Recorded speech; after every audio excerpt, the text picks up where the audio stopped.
الكريم وعلى آله وصحبه أجمعين। বাংলাদেশ জামাত ইসলামী নরসিংদী জেলা শাখার উদ্যোগে আয়োজিত প্রাক্তন ভাইদের আজকের এই মিলন মেলায় উপস্থিত আছেন সম্মানিত কেন্দ্রীয় সহকারী সেক্রেটারি জেনারেল, প্রিয় কাফেলা,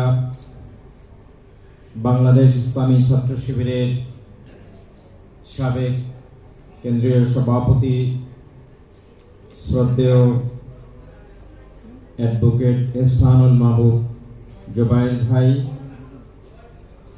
আজকের অনুষ্ঠানে সম্মানিত সভাপতি নরসিংদী জেলা শাখার সংগ্রামী আমির, আমাদের শ্রদ্ধেয় দায়িত্বশীল মাওলানা মুসলিউদ্দিন ভাই, সম্মানিত জেলা সেক্রেটারি আমজাদ ভাই, ইসলামী ছাত্র শিবিরের শহর শাখার সভাপতি, জেলা শাখার সভাপতি, জেলার সম্মানিত কর্ম পরিষদের ভাইয়েরা, থানা দায়িত্বশীল ভাইয়েরা এবং ইসলামী ছাত্র শিবিরের সাবেক শহর জেলা সভাপতি বৃন্দ, অন্যান্য নেতৃবৃন্দ, আপনারা কেমন আছেন? আলহামদুলিল্লাহ। মাঝখানে জামাতের স্লোগান এমন ভাবে শুনছিলাম, মনে হলো যে জামাতের ভিতরে শিবির হারাই গেছে। যাই হোক, একটু আগে শিবিরের একটা স্লোগান শোনা গেছে। আলহামদুলিল্লাহ, জামাত শিবির ভাই ভাই আমাদের কোনো আলহামদুলিল্লাহ। আল্লাহ তাআলা আমাদের একটি সুযোগ করে দিয়েছে, আল্লাহ তাআলার শুকরিয়া আদায় করছি, আলহামদুলিল্লাহ। আমাদের সম্মানিত প্রধান অতিথি মাওলানা রফিকুল ইসলাম খান ভাইও, আশা করছি উনিও আমাদের মাঝে এসে যাবেন ইনশাআল্লাহ। রাস্তার অবস্থা খুবই বেগতিক, এজন্য হয়তো একটু লম্বা টাইম অপেক্ষা করতে হবে। পারবেন তো? পারবেন ইনশাআল্লাহ। সম্মানিত ভাইরা, আমার কোরআন কারীমের দুটি আয়াতে কারীমা আমি আপনাদের সামনে স্মরণ করে দিতে চাই।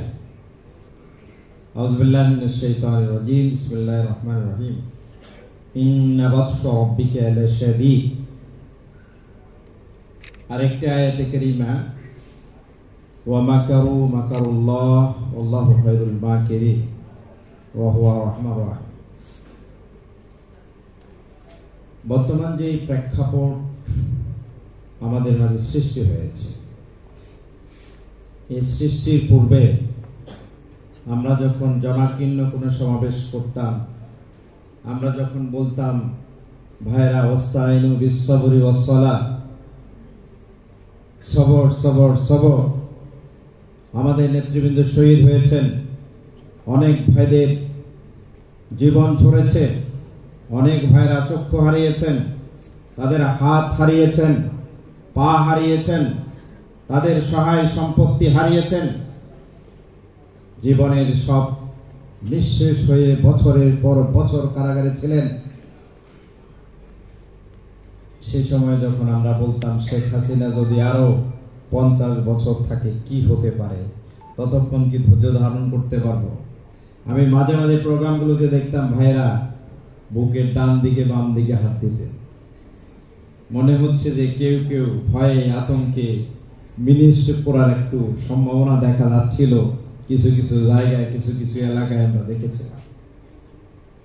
আলহামদুলিল্লাহ, এত কষ্টের পরেও আমাদের ভাইরা ধৈর্য ধারণ করেছে, আমাদের ভাইরা সীমা লঙ্ঘন করেননি, এজন্য আল্লাহ তাআলা তাদেরকে বিজয় দান করেছেন।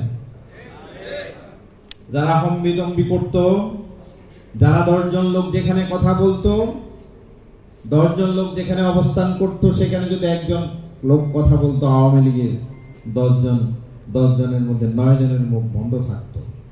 যে একটু বেশি কথা বললে আবার খবর আছে, মামলায় ঢুকাই দিবে, চাকরি চলে যেতে পারে, এরকম অবস্থা ছিল আমাদের। প্রিয় ভাইয়েরা আমার, আমরা এখন একটি ভাষা আমাদের কাছে খুবই পরিচিত, সেটি হচ্ছে আল্লাহ তাআলা ছাড় দেন তবে আমরা যেটা ইন্না বাতশ রাব্বিকা লাশাদীদ, আল্লাহ তাআলা ধরা হচ্ছে কঠিন ধরা।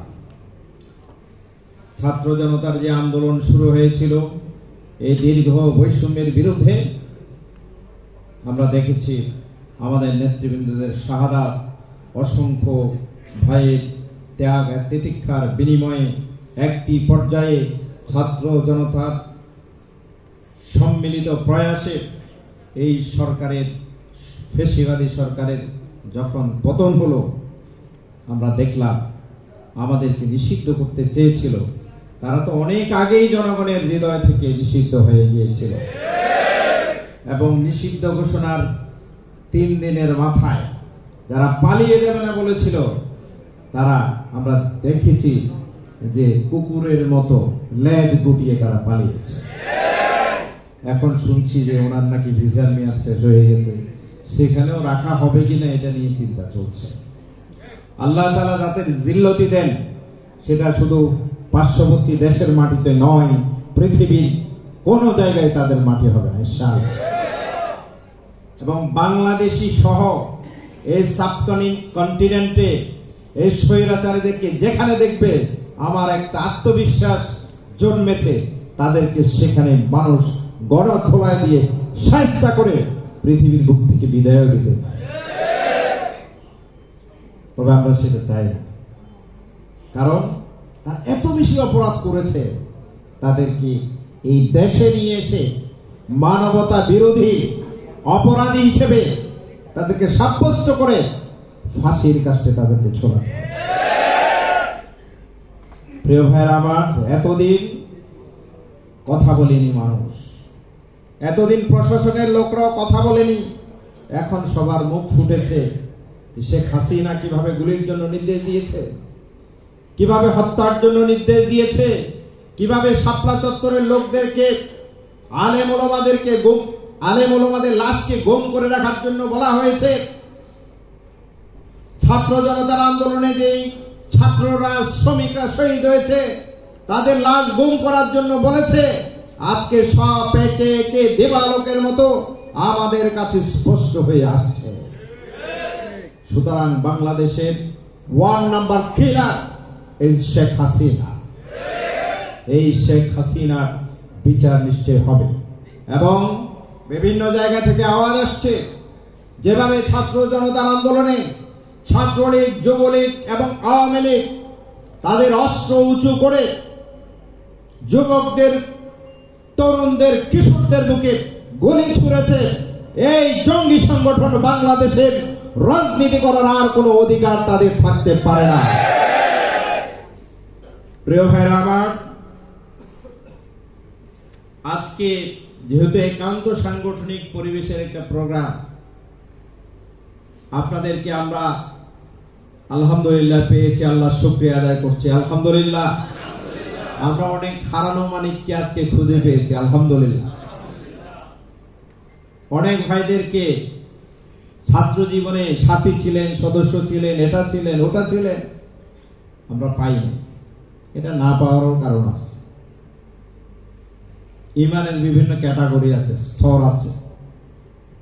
আমাদের নেতৃবৃন্দরা ইমানদারের 1 নাম্বার পাল্লায় ছিলেন, বাতিলের সাথে কোনো মাথা নত করেনি। এজন্য ফাঁসির কাস্টে ঝুলেছেন, অন্যায়ের সাথে কোন ধরনের আপোষ তারা করেননি। কিন্তু আমাদের মতো যারা দুর্বল, তারা সংগঠন অনেকে ছেড়ে চলে গিয়েছিলেন। কিন্তু আজকে অনেকের বোধোদয় হয়েছে, নিজের মধ্যে একটা অপরাধ প্রবণতা জাগ্রত হয়েছে। অনেকদিন দূরে ছিলাম, আসলে আমার সেই প্রিয় কাফেলা ইসলামী ছাত্র শিবিরের সেই জায়গা আমাকে স্মরণ করিয়ে দে, তোমাকে আর নিষ্ক্রিয় থাকার সুযোগ নেই। এজন্য অনেক ভাইরা আজকে ফিরে এসেছেন, এজন্য আল্লাহ তাআলা শুকরিয়া আদায় করছে। আলহামদুলিল্লাহ। ওই আয়াতে কারীমা, ইযা জা নাসরুল্লাহি ওয়াল ফাth ওয়া রাআইতান নাস ইয়াদখুলুনা ফি দীনিল্লাহি আফওয়াজা ফাসাব্বিহ বিহামদি রাব্বিকা ওয়াস্তাগফির ইন্নাহু কানা তাওয়াবা। কয়েকদিন আগে আমার এলাকায় এক প্রিন্সিপাল ফোন দিলেন হঠাৎ করে, বলছে জব্বার ভাই আমার তো চাকরি নাই। কি হয়েছে? বলছে যে ছাত্ররা এসে আমার চাকরি কেড়ে নিয়েছে, আমাকে স্টুডেন্ট লিস্ট করছে। তো আমার কি করার আছে ভাই, আমি তো আপনারা চিনিও না জানি না। বলছে যে নরসিংদী কাশিম জামিয়া কাশিমিয়া আমি সদস্যতা পেয়েছিলাম, আপনার এখানে চাকরি কতদিন? বলছে চাকরি আমার 2 বছর ধরে। এই 2 বছরে আপনি এত বড় একজন মজবুত লোক এখানে ছিলেন, আমি জীবনও জানলাম না। তো বলছে যে ভাই আসলে একটু চাপের মধ্যে ছিলাম তো এই জন্য টের পাই নাই আর কি। এখন আমার দাদা অমুক, আমার নানা অমুক, আমার 14 গোষ্ঠী অমুক, এটা সেটা অনেক পরিচয় দিচ্ছি। তো যাই হোক, আমরা অনেকেই পরিচয় ভুলে গিয়েছি। আমরা ইউনিভার্সিটি কলেজে যখন পড়াশোনা করেছি কত সাথী ছিল, সদস্য ছিল, প্রশাসনে গিয়েছে, বিভিন্ন ক্যাটাগরিতে গিয়েছে, কিন্তু তারা পরিস্থিতির কারণে হোক, লোভ লালসের কারণে হোক, যে কোনো কারণে হোক, এই প্রিয় সংগঠনের মায়া তারা ভুলে গিয়েছে। আজকে সময় এসেছে, আমার মনে হচ্ছে আমার অতীত ভুলে গিয়ে আল্লাহ তাআলার কাছে তওবা করে আজকের এই বৈঠকে সিদ্ধান্ত গ্রহণ করতে হবে, আমাদের জীবনে আর নিষ্ক্রিয়তা বলতে কোনো শব্দ থাকবে না ইনশাআল্লাহ। আমাদের যে ভয় ভীতি, আমাদের মধ্যে লোভ, আমাদের মধ্যে হিংসা, আমাদের মধ্যে দূরত্ব যেগুলো আছে, আজকের এই প্রোগ্রামে, এই সমাবেশ থেকে সিদ্ধান্ত নিয়ে যেতে হবে।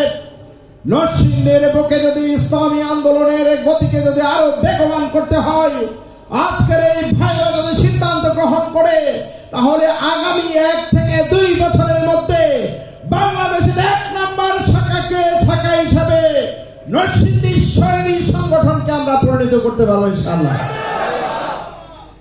সুতরাং এই জায়গা থেকে আমি অনুরোধ করব, পাওয়া যায় না, ফোন দিলে ধরে না, আসে না, দায়িত্বশীলটা দক্ষ করে। এই যে এখানে মুরব্বী একরাম যারা আছেন, আপনাদের মতো চৌকস, শক্তিশালী, মজবুত, আপনারা যে সামনে চলে আসেন, দেখবেন এখানে কেউ থাকবে না। মুরব্বীরা বয়সের ভারে উজ্জমান, তাদের অভিজ্ঞতা, তাদের দক্ষতা, শিক্ষা দীক্ষা যা আছে, ওনারা চান আপনারা এগিয়ে আসেন। এখন হচ্ছে ইয়াং জেনারেশন, আগে আমরা বলছি ইয়াং জেনারেশন, এখন বাইরে জেনজি, এরপরে নিজেরটা হচ্ছে আলফা জেনারেশন। এখন আলফা জেনারেশন ফেসবুকের কারণে বলতেছে যে জেনজিও চলবে না, এখন আলফার দিকে চলে যায়, তাই না? সুতরাং প্রিয় ভাইয়েরা আমার, আসুন আমরা আজকে এই সিদ্ধান্ত গ্রহণ করি। এখন আমাদের করণীয় কি? এই পরিস্থিতিতে কারো কারো শরীর একটু গরম হয়ে গেছে, এটাই স্বাভাবিক। যখন দেখা যায় আমি দীর্ঘদিন নিষ্পেষিত হয়েছি, জুলুম নির্যাতনের শিকার হয়েছি, আমাদের নারায়ণগঞ্জ এরিয়াতে গতকাল আমিরে জামাত দিয়েছেন প্রায় 40 জন শহীদ, পরিবারের সাথে তিনি মত বিনিময় করেছেন। তো সেই জায়গায় আমরা যেটা দেখলাম যে আমাদের কিছু কিছু লোক রাত দিন সকাল সন্ধ্যা, যাদের জীবনে কোনো শেয়ারও দেখি না, খবরও নাই, বলছে যে অমুক জায়গায় হত্যা মামলা হচ্ছে, আওয়ামী লীগের অমুককে ঢুকাই দেয়। তো পরে খোঁজ খবর নিয়ে আমরা দেখলাম যে এই লোক এই মামলা দেওয়ার উপযুক্ত। অন্যরা যে কাজ করে সেই কাজ কি আমাদের কাজ?